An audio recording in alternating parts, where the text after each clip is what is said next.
Hello everyone, welcome to my channel Indian School of Physics. Guys, this is Nitin here, and today I've come with a very amazing problem as requested by most of you.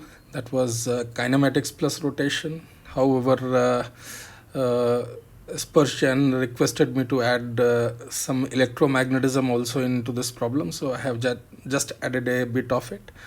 And it's a very special problem, and it will revise most of the concepts of rotation in just one single problem. And guys, you can unlock another the remaining topics of today's poll, that is mechanics, optics, and modern physics combined problem, if you complete 500 likes in this. And yes, sharing and subscribing is love, so please keep sharing. And if you are new to the channel, please subscribe it. Guys, this video is brought to you by Indian School of Physics and Unacademy together, and name of this problem is rolling cylinders. Guys, my current courses on Unacademy are course of NPHO Foundation and for JEE Advanced 2023, Emerge for JEE 2023. Currently in this two batches, work power energy and circular motion, and in Emerge kinematics will be starting. Advanced problem solving course for JEE Advanced 2021. So in this batch we will be solving some of the finest problems of JEE Physics. And advanced course for JEE 2022 in Hindi it is going on, and currently we are doing current electricity, and another course of rotational mechanics is already going on. Guys, you can access my theory courses of last year's which are of advanced plus levels for boosting your JEE preparation. You can unlock these courses on Unacademy using my code Nitin sir. And for more info you can visit www.unacademy.com. and guys, trust me, physics will never be the same again. So here is the problem statement. The centers of two cylinders are connected from a fixed point O with the help of a rigid rod. So here it's not, 2 should not come.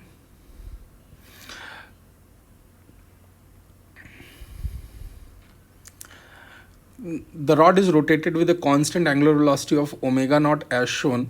The bigger cylinder is rotating on the inner surface of a fixed cylinder of radius 8r.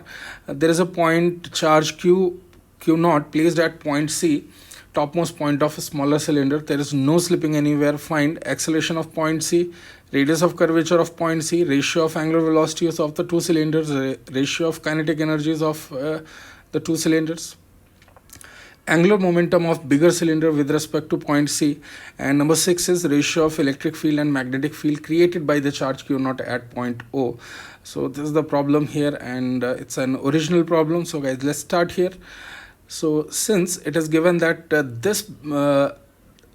these two cylinders are connected with the help of a rigid rod, and here you can see when this rigid rod is rotating with omega naught, center of this bigger cylinder will be moving with 6r omega naught, because total length is 8r and this is 2r.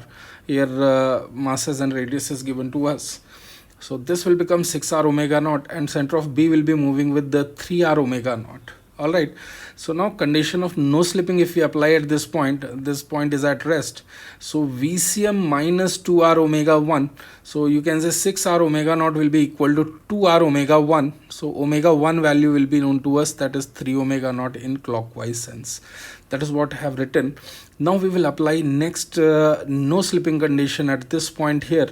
So you can see the velocity of topmost point of bigger cylinder will become VCM plus r omega 1, where r is 2r.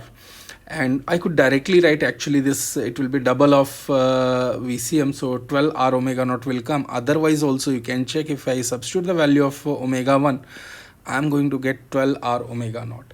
And here in this cylinder's B, I can take its omega in this direction, because overall net velocity I want in right side direction.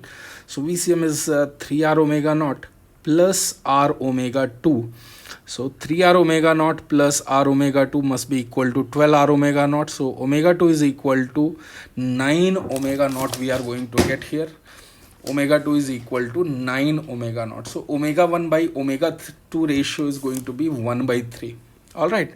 So once I know these omega 1, omega 2, I can just to find acceleration and velocity of point C, I can use I can observe the motion of point C with respect to B. So if I'm placing an observer at B, he will find disk is rotating about this point. So with respect to B, C is moving in a circle of radius r with angular velocity omega naught. So very easily I can write acceleration of C with respect to B. B is the center of the cylinder, that will become r omega 2 square, and this will be minus j cap. Similarly here, acceleration of B you can see B is moving in the circle of radius 3r. This distance is 2r, this is 2r, and this is 4r, so total is 8r. So you can say here to here this distance is 3r. All right, so let's check acceleration of B with respect to G, with respect to O, or with respect to ground. So we can say point B is moving in a circle of radius 3r. So its acceleration will be towards the center with the angular velocity of omega naught. So 3r omega naught square I can write. So this is what I have written here. So if I add these two, I am going to get acceleration of C with respect to ground. When I substitute the values, I am going to get 78r omega naught square, and it will come in minus j cap at this instant.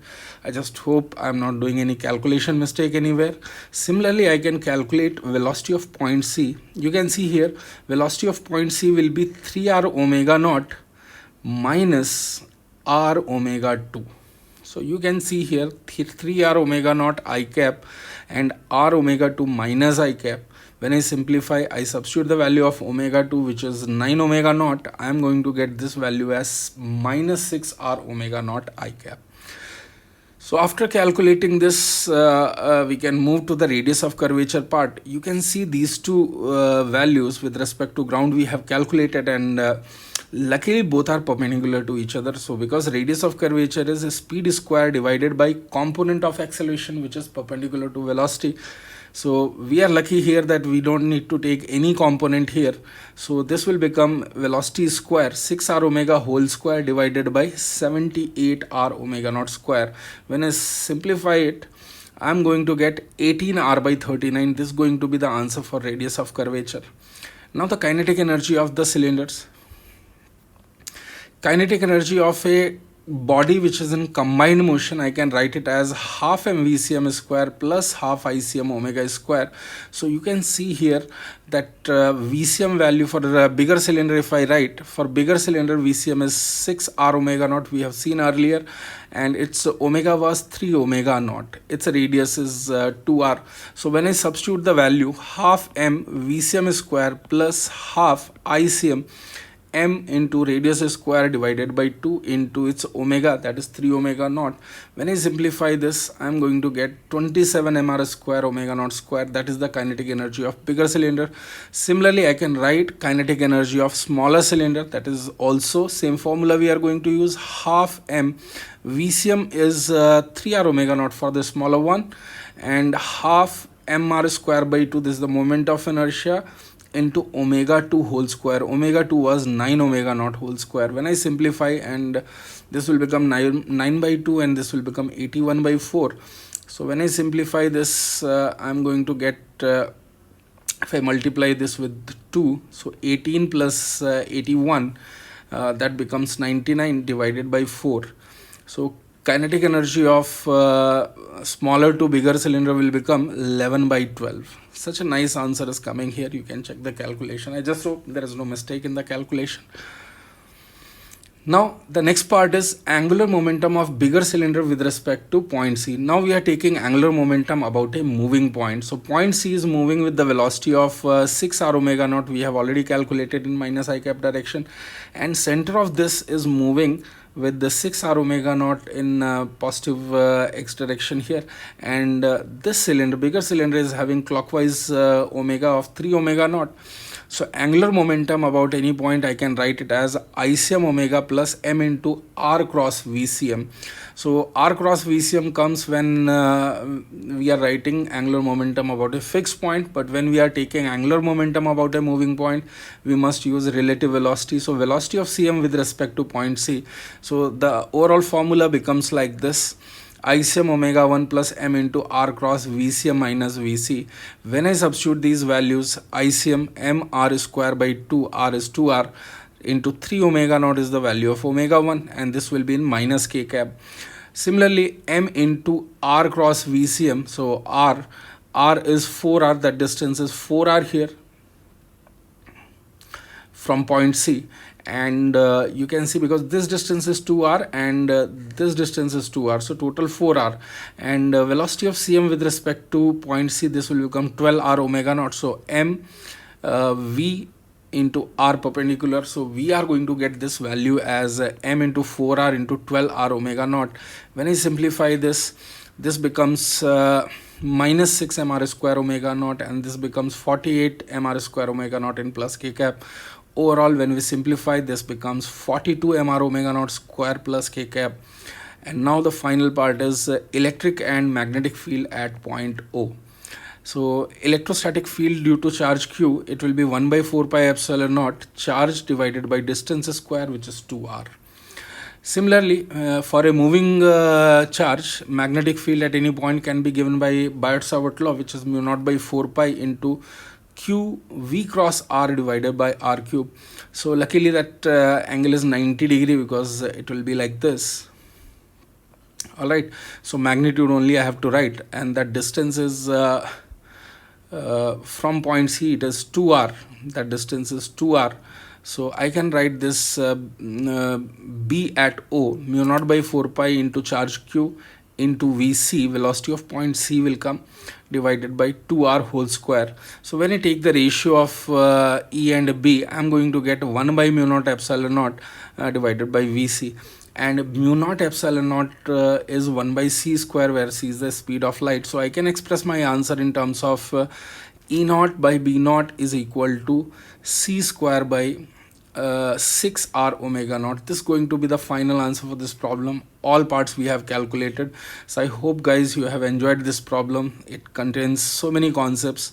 So if you have enjoyed this problem, please leave a like, share this video with others, and if you haven't subscribed my channel, please subscribe it, and please keep giving likes to these problems, so that I can bring another mechanics plus optics plus modern physics combined problem. Thank you. Thanks for watching it.